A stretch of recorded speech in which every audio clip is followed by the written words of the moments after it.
My name is Busi Raphekwane. I'm the founder and CEO of the Transformation Legacy, and our organization focuses on developing entrepreneurs and really contributing to building businesses that can leave a lasting legacy through their sustainability. And we also contribute to corporate organizations by developing and implementing enterprise and supplier development programs that can be impactful and make a lasting difference in our economy. Today, we talk about how do we build an effective bridge between small businesses and corporate organizations. And the reason for this topic is that most small businesses really struggle with accessing new markets, particularly accessing corporate supply chains. And this is something that has been stated by many small businesses throughout the years. So today we talk about how do we better ensure that as small businesses, we stand a chance to access those corporate supply chains, and we are well equipped to provide the services that are required. And from a corporate side, many corporates state that although they want to work with small businesses, sometimes they struggle a lot with finding the right businesses to work with. They don't know where to start to find those businesses and really what to look out for in terms of integrating those small businesses into their supply chains. But we've got two panelists with us today who are going to help us figure out how to best address these challenges that many businesses have been struggling with over the years. Just before we start, I just want to share some insights with you in terms of how you can get involved in this conversation. If you have any comments, any questions, any insights you want to share with us, please feel free to do so by leaving your comment in the chat box, or you can raise your hand so that we can take your question or comment. This is really a conversation, and we want to hear from you as well. And we've got a prize for the most engaged participant this morning. So if you stay with us throughout the session, you participate in the conversation, you share your comments and insights, you stand a chance to win a prize from some of our Transformation Legacy merchandise. We've got our Leave a Legacy t-shirt that is up for grabs. And we also have a notebook and pen, Transformation Legacy branded, where you can note down all your plans in terms of how you're going to access new markets this year. So please do stay with us, participate throughout the session. We want to hear from you as well, because it's very important for us to come together and collaborate to find common solutions. Without wasting any further time, I know that this is a hot topic that we really want to delve right into. I'd like to introduce our panelists. I'll start off by introducing Ms. Pheliswa Ntila. Pheliswa is the founder and director of PSU Services, and PSU Services is a cleaning and gardening company based in Midrand. Pheliswa has over 12 years experience in facilities and property management from various organizations, and is passionate about customer service. So Pheliswa is a small business owner who also provides services to corporate companies. Welcome, Pheliswa. It's really, really good to have you here with you this morning. Thank you, Busi. And we've got our second panelist, Thomas Majaya. Thomas is the director of Akada, a company that focuses on software development and digital transformation. Thomas has over 22 years work experience across more than 26 consulting clients.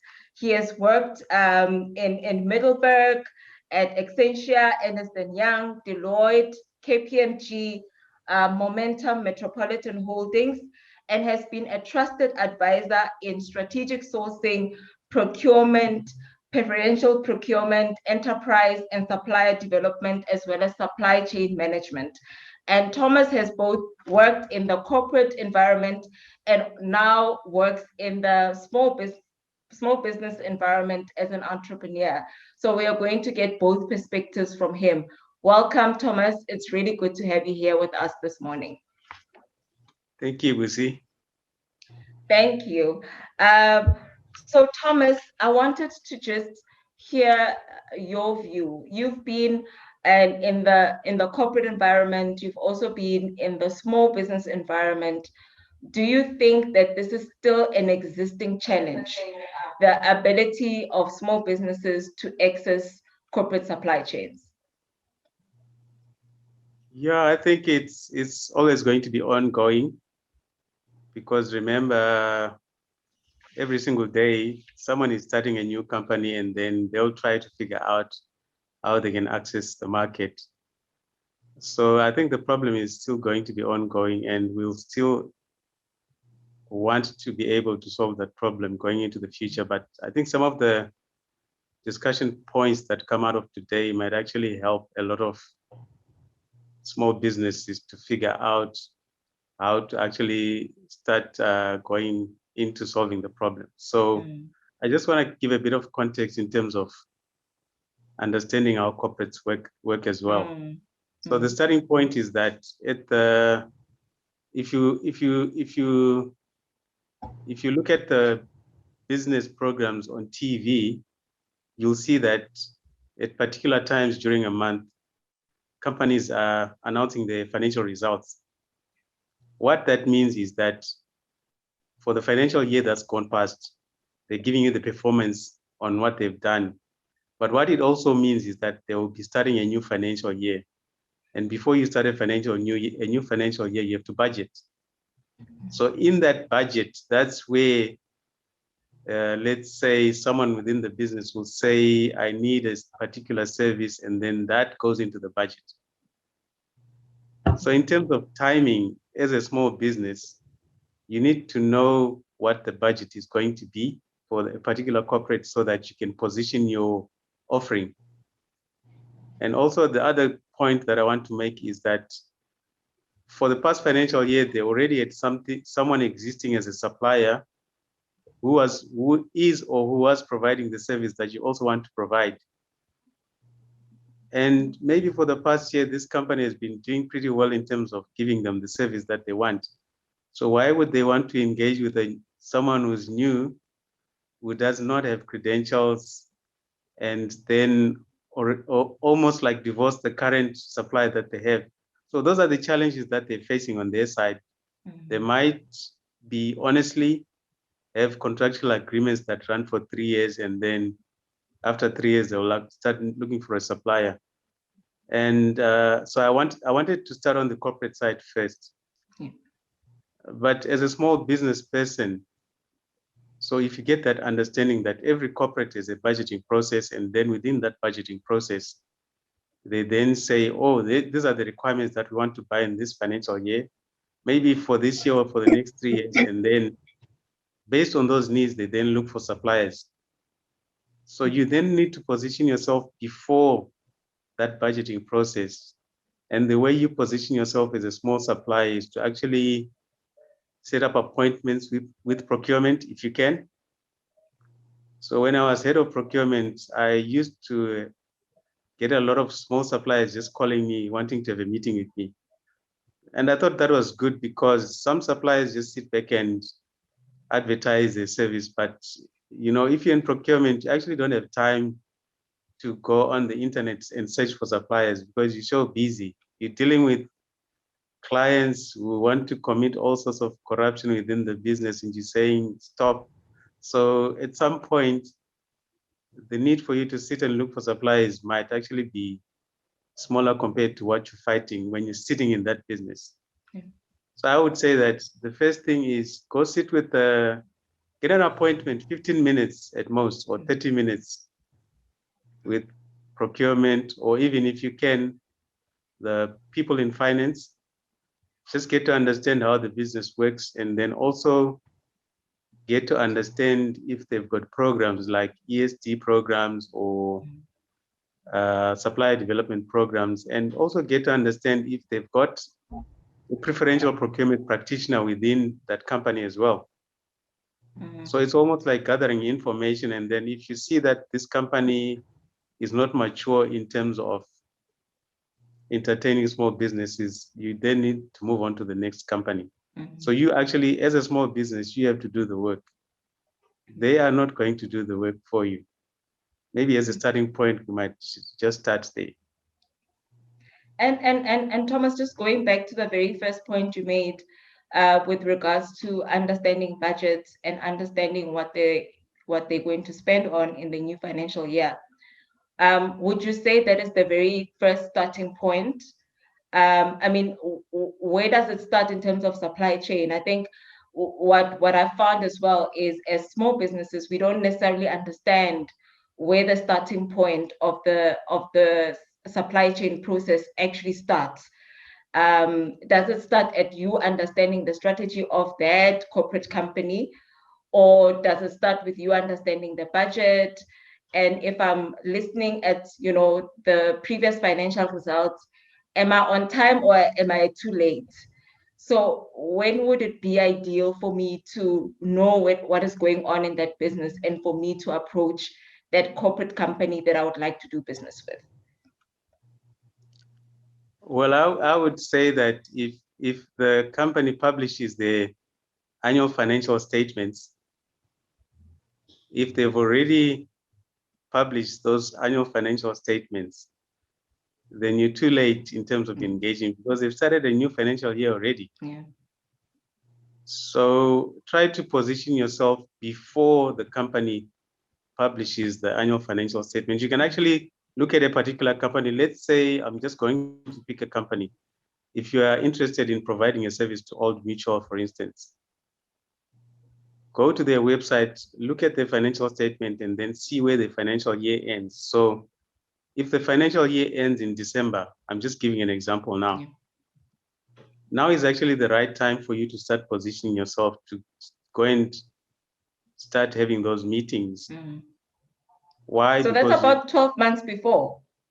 Yes, because now you're preparing for next year, because this year is already done, right? They already got contracts in place. So now you're going to a meeting where you want a contract, but they've already got commitments in place for this financial year. So it's about preparing in advance.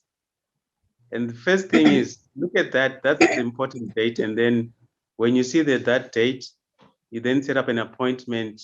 You then schedule your appointments for all the companies that you want to target, to say, okay, Old Mutual, December, maybe Momentum is July, which might be earlier. So you might want to meet with Momentum earlier than Old Mutual, if you can, so that you position yourself, because then the contractual agreements for Momentum are finishing maybe end of June.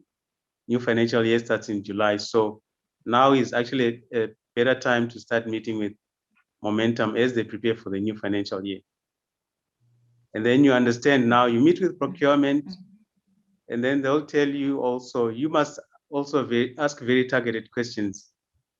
Ask about their structure. Do they have a preferential procurement person in place? Who looks after promoting Black-owned businesses in the company? Is it the clients or is it procurement?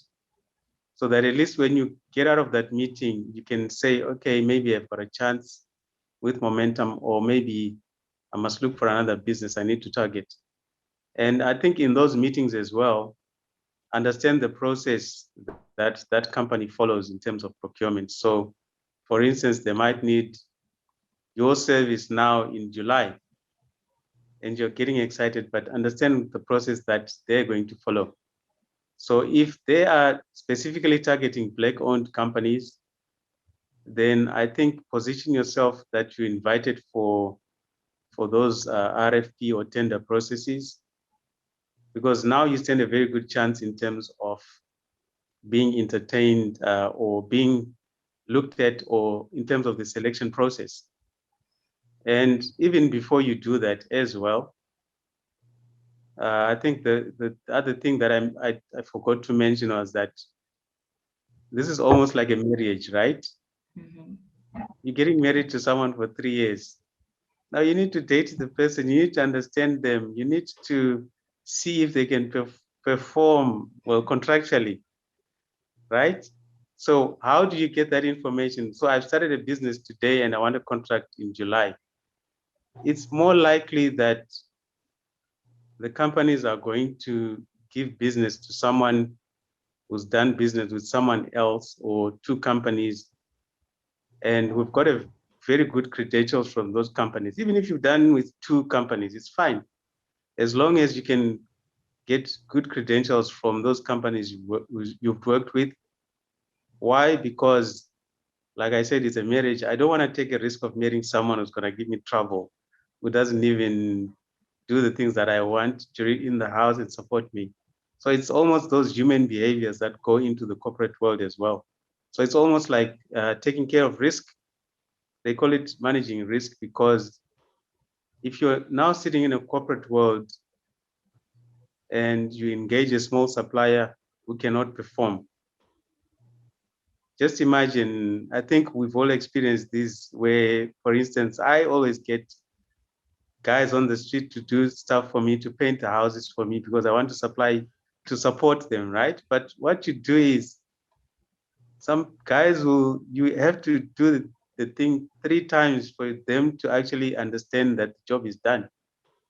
But in the corporate world, they don't have time for that, because now procurement has got clients and procurement has found a supplier that they need to match a client with. So if the client starts complaining that, guys, you found us a supplier that does not work, then that's where the risk is. And you know what's going to happen next? It means that if you, as a Black business person, are given an opportunity to provide a service in a company and don't perform well, what you're doing is you're shutting the door for the next Black business company that wants to also have an opportunity in that company, because now it's a perception issue.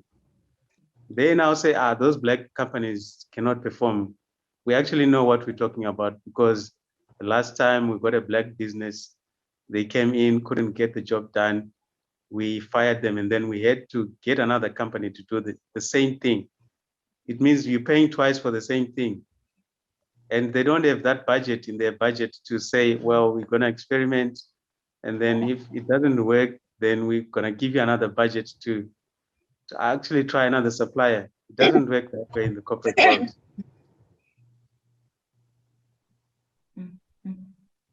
So I think that's what's coming from the corporate side. It's got nothing to do with some of the things that we think, but also if you also look at the corporate world, for instance. So I mentioned the relationship that existed, right? So if you're looking at where we're coming from, the relationship that existed were with white companies and white suppliers. So these companies had long contracts, and then they got comfortable so the client gets comfortable with this person because you know this person for 10 years, right? If something happens, you can just call them and say, hey, there's something wrong here. And then they come in and rectify the situation. So what's happening? It's the same thing. You're now asking a business to marry someone else and get rid of someone else they'd been married to for 10 years. Yeah. So I'll just pause there for a moment.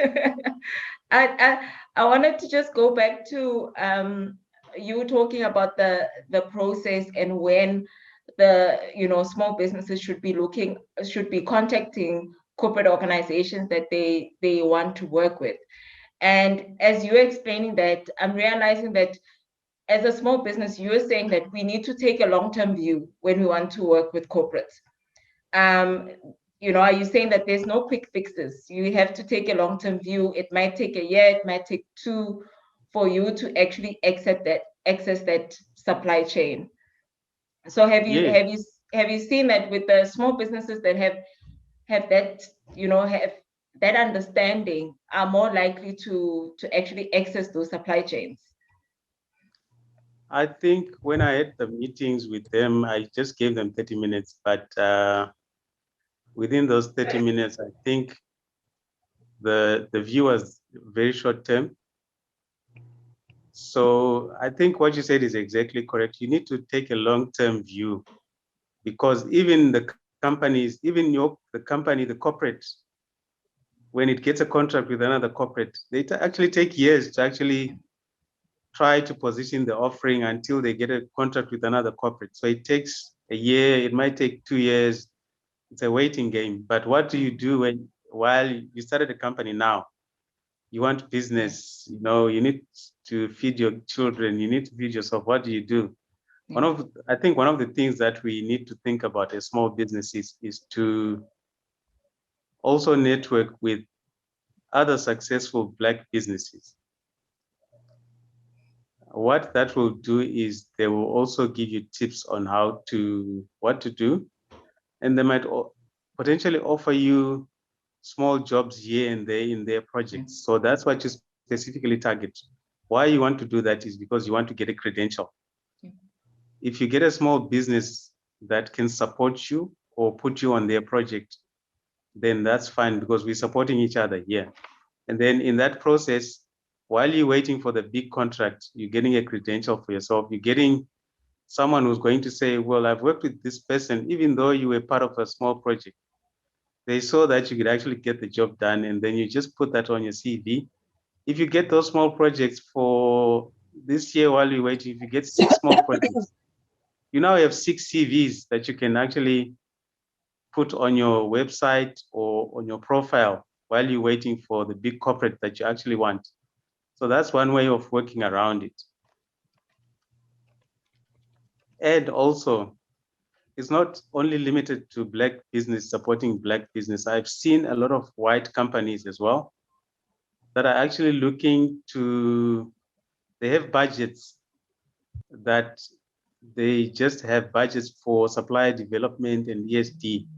So in the meantime, while you're waiting for that big contract to come through, you can actually look for those white companies that are genuinely want to see transformation, and they've also put aside money in their budgets for specifically ESD and supplier development. So you've got 2 options while you're waiting for that big contract. So what you do when you get those 2 options, it's the opportunity for you to prove yourself that you're professional, that you can get the job done. And once you've done that, then at least you then transition to the next phase where you actually get a contract.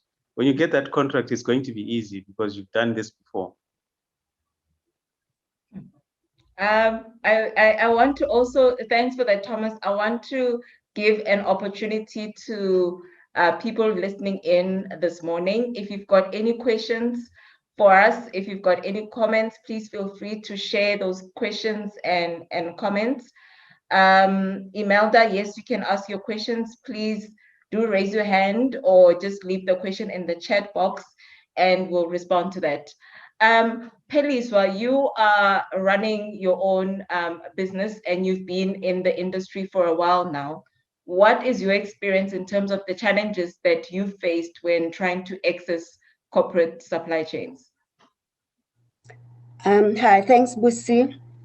I must say, for me, when I started, that's 4 years ago, the main thing was self-doubt. I didn't think that, I'll have corporates wanting to do business with me because I just started and I was not known. But I must say I was able to overcome that through the enterprise development program that I enrolled with, that was offered by Momentum Holdings. And it gave me an opportunity to really believe in myself, because clearly if I didn't have that belief, I wasn't going to be able to convince any company to do business with me. And then secondly, I think I must align myself with what Thomas had said in terms of taking a long-term view. Because when I started, I thought that I would just land in these big contracts. And when I talk to a company, they will give me a contract immediately, but it doesn't work like that. You have to work on it, and also to develop these relationships with the relevant people. And if you're understanding that if you're talking to somebody today, you may end up getting a contract in a year or even 2 years' time. So I didn't understand that when I started. And I learned as well, and this was drilled in me in the program, that, you know, people do business with people they know and they trust. Nobody would just give you a chance and not knowing you from anywhere, but you must first develop this relationship. And I managed to do that also through doing marketing in various forms. And one of them, using social media platforms, connecting with relevant people. That is, I think Thomas also mentioned that you must do your research in terms of the companies that you want to target. And when you do that, that will give you an opportunity to know who are the key people within the organization, who are the people to target. And then I did that, and even then, it's not enough. They must understand or see what you're all about, write articles, and give advice in terms of the industry that you operate in, because in that way, it helps you to build your brand. They will get to know, because when you're starting, as compared to big corporates, their brands speak for themselves. But with us small businesses, we don't have that, but we must build that brand. And there's no other better way of doing it in this way that I just mentioned, having those connections and sharing information. Because in that way, they really understand, they see that, you know what, PSU services, wow, who are these people? And then they see you all the time, you know, posting, mentioning, talking about the topics that you're interested in and that you want them to know about. So in that way, it has helped me in terms of building this brand, because Thomas also mentioned from corporate side, they won't want to do business with you because there's that lack of trust. They've never heard of you. But the more they hear about you, they get information about you, they get to understand. And then that will give them that confidence that, wow, this person knows what she's doing. Let's try him, let's give him, or let's give an opportunity. So that's how I've done things from my side. And then I must mention that the other one, which is a big challenge, is that when we're looking for this business, we want to compete on price, which is, let me not say price, let me explain that, because we all understand that everybody wants to get goods and services at an affordable price, but that should not be our only focus. We should focus on our USP, that is our unique selling proposition, because everybody else there, especially big corporates, they can afford to compete on price. And as small businesses, we cannot do that. Not that we should offer our goods and services at higher prices. I'm not saying that, but that should not be our only focus. The business or the corporate must know what value are you going to bring into the business by doing business with you. And in that way, they would be willing to give you that chance, because and you would have managed to get that information through the research that you would have done about that individual company. Because how can you be able or say, I will offer this value if you don't even know what they are all about? So it helps to do that research that I mentioned to give you that edge. When you're talking to them, you're bringing them solutions to their problems. And I know when as small businesses, we always focus on profits. How much money am I going to make? Or I need to make money from this venture. But it starts with providing that value to that business. And then in that way, you get that opportunity to make the money that you want. That's what I've experienced through the journey that I've taken as a small business. And then also, I also learned that, you know, when you're starting or as a small business, you don't have the necessary resources. Having people responsible for this marketing, sales, you know, most of the time we tend to do everything ourselves. But if you don't structure your day in a way that you set time aside for lead generation or for sales, you're shooting yourself in the foot, because you tend to run around, do all sorts of things, but forget the main thing, that the reason why you're in business. Because you're in business, you will make it in business if you get these contracts. And in a day, you must plan, you must have a schedule that, you know, this is from 9 to whatever time every day, this is what I'm doing, that is looking for these leads. Most of the time, we tend, even when I started, I didn't do that. I would just get on with whatever happens on the day, if whatever leads me to. But since I joined that the program that I mentioned earlier on, it taught me to really focus on these important aspects of the business, because I don't have these resources that big corporates have or other people have, that so-and-so is responsible for this and I'm just only focusing on this one. But sometimes we can tend to, you know, get overwhelmed by all the work that you must do, running around, there's a client, there's a problem there, you run around there, and then you forget to do this main function that will put food on the table for you. That's what I would like to share with the audience. That is from my personal experiences in terms of the challenges that we face when we wanting to get this business from the corporates. Or the other thing that I must mention, I think Thomas touched on it as well, is that when big business get a bad experience from a small business, unfortunately for us, that's what they measure us with or by. Whereas with big businesses, if they get a bad experience with one big company, they just understand it's just that big business or that business that let us down. But with us, they tend to paint us with the same brush, unfortunately, and generalize and think that, you know what, I won't give these people a chance or an opportunity because so-and-so let me down. So you see, these small businesses, they're not good. But it should really not be like that, because we should be treated in the same way that big corporates are treated. But again, it puts the onus on us when we get that opportunity. Make sure that we deliver to the best of our ability, because we're spoiling chances for us, even for other small businesses out there. So if we understand that perception may, you know, disappear over time, so it puts the onus on you, or sorry, on us, so that we don't squander the opportunities that we get. Thanks for that. I think that was very valuable. And there's common themes between what you've said, Pelisa, and what Thomas mentioned.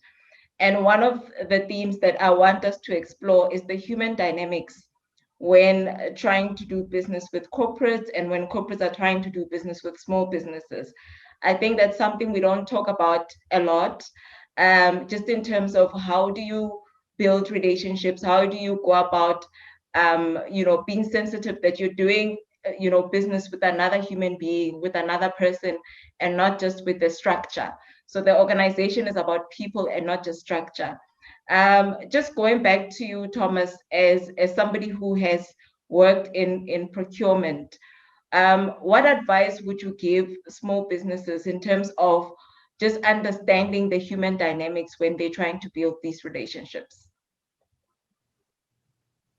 Oh yeah, I think human dynamics are important, because remember, if you're in the business now, right? Let's say you're a client who is in the business, and at the end of at the beginning of each financial year, there are certain goals that you as the person in that business has to deliver on, right? So if it's, for instance, maybe getting a project done, and then when you get that project done, you actually get a bonus at the end of it, or you get to keep your job. So there's a lot of stress. Those people in corporate have a lot of stress, and it's linked to performance, it's linked to bonuses, and it's linked to all sorts of things. Some people just want to do their job well because they enjoy doing their job.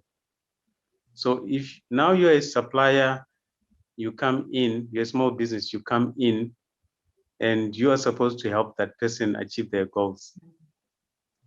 So that's where the human dynamic comes in. So when you meet with that person, at least give them a sense of comfort that you understand, try to get an understanding of what's critical to them. Are there any major projects that you are going to impact? I think that's critical, because if they give you that business and your delivery is key to that project being executed and that person getting a bonus or keeping their job or getting a good rating so that they keep their job next year or they get another project, a bigger project next year. I think that's critical, because that's what people actually do in companies. That's why they're there. They're there to keep a job, or they enjoy the job, or they want a bonus. Or even before they come to that job, they also have to pay bills. They've got kids to feed. They've got kids to send to school. They've got husbands who want to go shopping or wives who want to go shopping. So that's the person.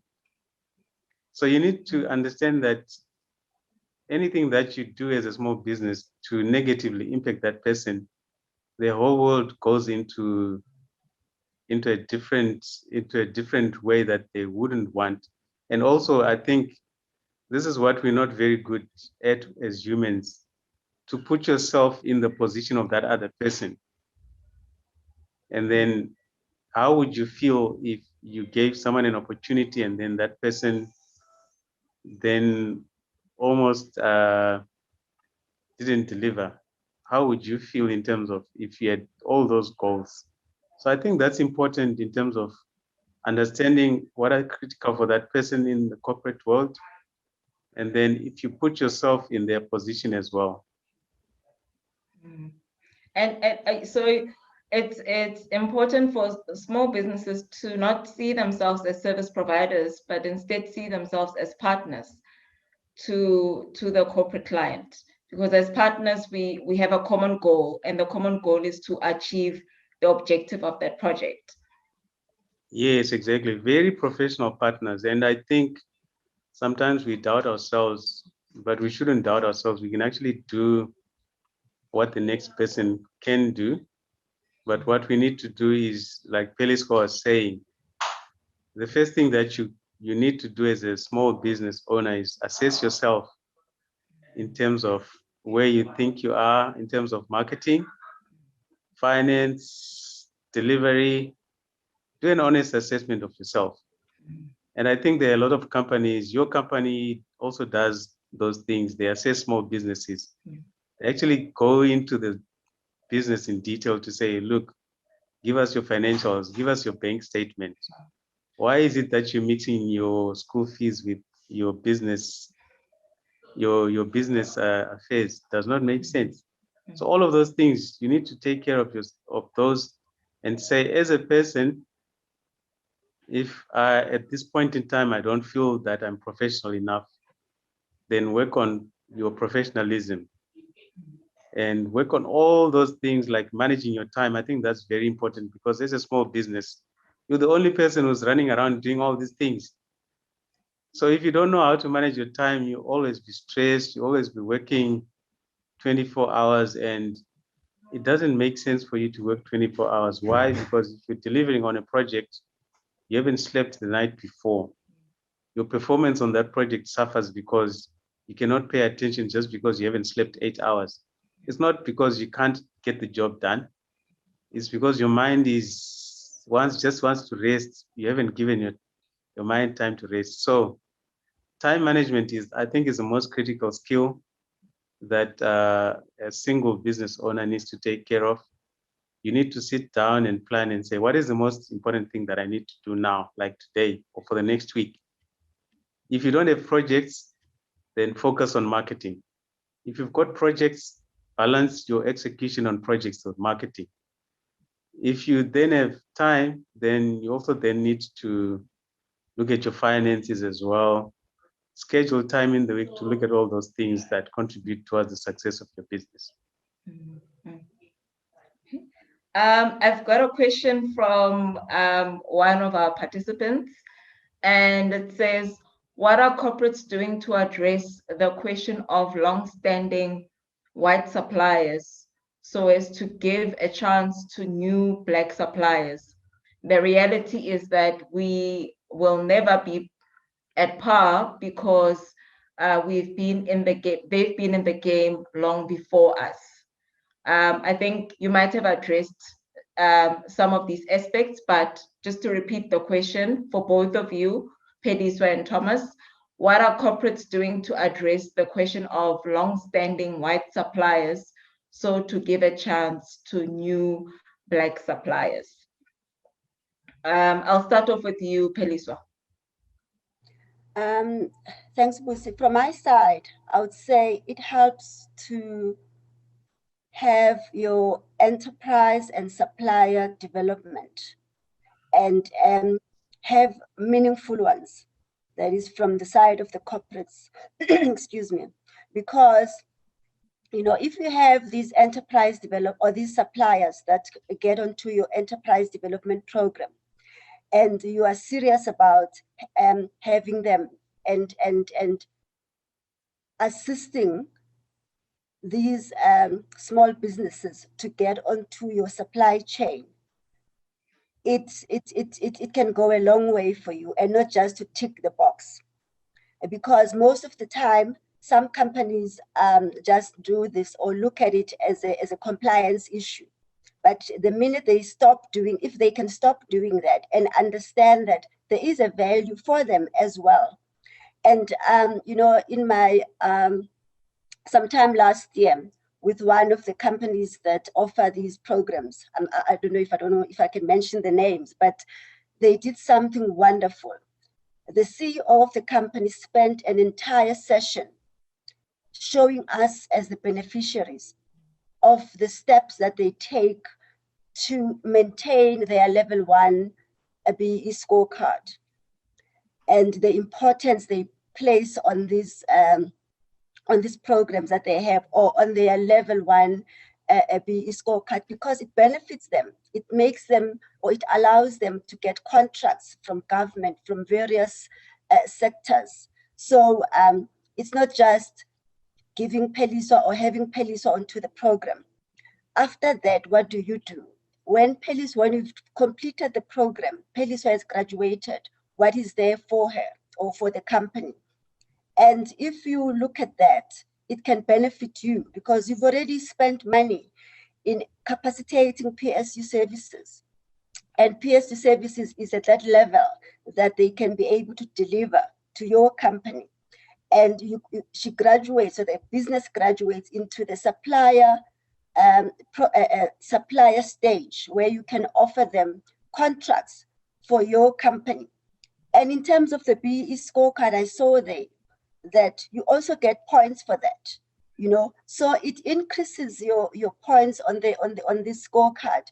It's not just you ticking the box, and then many other areas within this space that can help you as a company to maintain or even get to a higher score, to a higher level of the scorecard.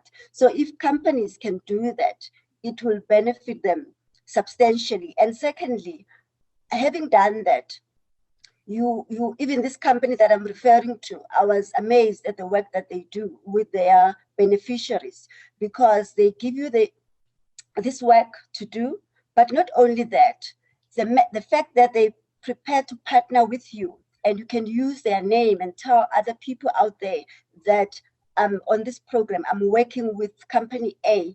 Already that opens doors for you as a company, because people believe, wow, if she can offer services to such a big company, wow, it means she is there. That's the first thing that happens. And then secondly, what they do as well, they help you to even pitch your services to this company, because they know the game, they know what is needed out there. So they really, really partner you in the true sense of the word.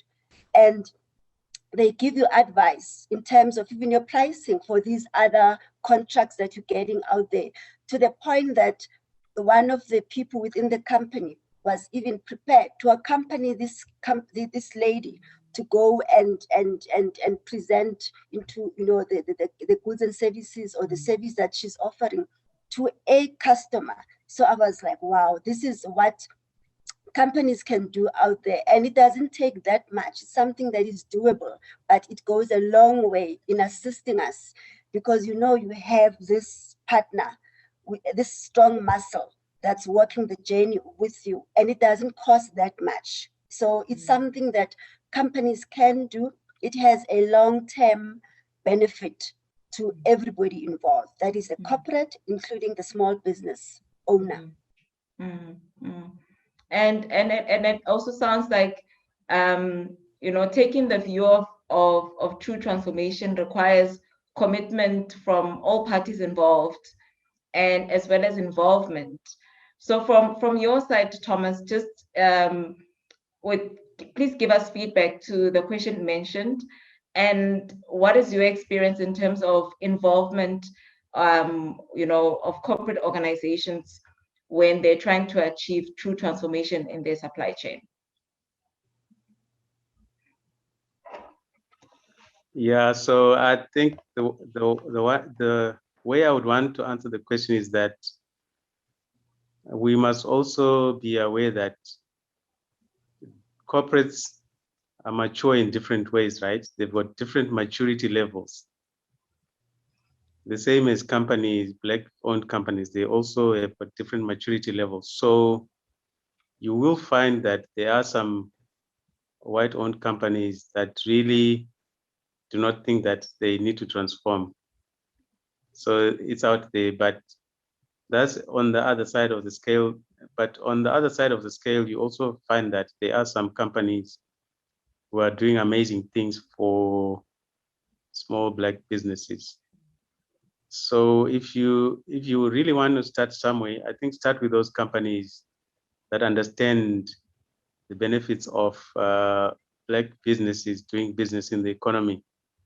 Because really it's not, you know, there's a perception that if you give business to a black company, then you're taking away something that was supposed to be for someone else, which is not true. If you look at economics, the economy is supposed to grow, right? The economy is not supposed to be fixed, or it's not supposed to shrink. It's supposed to grow all the time. So as the economy grows, it means that there should be opportunities for everyone, regardless of their color. I think that's the point that people miss, the people that say, well, if you give business to black people, what am I going to have? There's so much in South Africa that I mean, if people really understand this concept, everyone is going to have enough. But the fact that a lot of the companies then just hold on to what they have and then stifle other companies is very sad for me.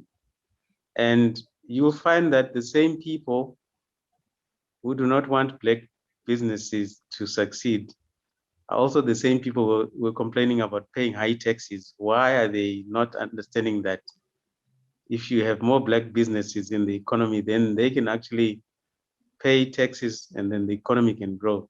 So that's a simple equation. The more people you have paying taxes, the less you have as a single person paying taxes. And if you link that to taxes, it means that the more black businesses we have in the economy paying tax, the more tax we have for the country to grow.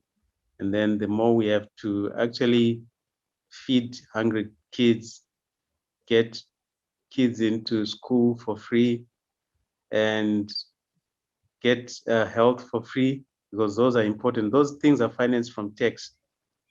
But if you have a few companies just paying tax and not even wanting other people to come into the economy, it doesn't make sense. So I digressed a bit, but I think that's the kind of narrative that you need to talk to those people that are not transformed, to say, look, the economy is going to grow, so you shouldn't really be afraid of giving business to black businesses, because it's going to lead to economic growth. But having said that, I think if you as a small business owner do your homework as well, you will find that there are a lot of companies in varying degrees that are doing a lot of enterprise and supply development. They support you even to the extent of going to the tender that you applied for and support you to say, well, we're going to support you in this presentation. We're also going to be the face that will show to the potential client that, well, you've done work with us and we're happy with you. So some people can even go to that extent, but before they do that, I think Sis Pelisqua showed that she's professional. She's a person that can be trusted. She got her house in order. That's why that person could actually then go. That human relationship was built because then the person can actually go with her. She's a person who's on time for meetings because you don't want to go to a tender with someone you're supporting and then the person pitches up 10 minutes late. How do you explain that, well, the company that I'm supporting is actually late? They're coming and then you are now the person who now has to apologize for this company. So I think putting your house in order is important. Being professional, it's not difficult, but it all has to do with being disciplined, dressing properly when you go to the meetings, getting there 15 minutes before the time or even 30 minutes before the time, so that you actually impress these people. If you're there 15 minutes before or 20 minutes or 30 minutes before, you're creating an impression that when they give you the job, you always be there on time. That's the impression you're creating. If you didn't understand that, that's what you're doing. You're just hinting. That is important that you hint in that way. That if you give me the job, I'll do it on time. I'll even do it early. I'll be professional. I'll be properly dressed. Your clients are going to be happy with me. So some of those things that we don't think about, I think they're very important. The small things that we don't think about are also very important because it's a person that you're talking about, a person with two eyes. They're actually going to see when you walk into the foyer, they're going to look you up and down. Are your shoes polished? If you can't polish your shoes, are you actually going to be able to provide a service for us? Just polishing your shoes. Just as simple as that. Someone who can actually take exception with someone who's not polished their shoes. And if you're not properly dressed, they can also take exception with that because they will say that if you're not treating me as an important person and you don't come properly dressed. So what I learned is if you come properly dressed, you're actually respecting that other person. That's the first thing. If you put on your jacket, it's a sign of respect. If they tell you to take off your jacket, it's fine. At least they've accepted that you've respected them. So it's that human interaction that you're talking about previously that I'm going back to. But it's not a thing where you are being squeezed out of the market, but some of the things, it's actually some of our doing that we actually don't understand what is going on in the person's mind when we meet with them that is contributing to us getting the job or not getting that job. But also just to summarize, I think there are a lot of companies now that are actually supporting small companies. They actually genuinely do it because they even have a budget set aside to do that. Even if it's not a contract, they just have a budget to support Black-owned companies, to help them grow, to train them, to make them more professional. So if you're not doing anything, if you don't have a contract, I think I would suggest that get onto one of those programs. Be humble yourself,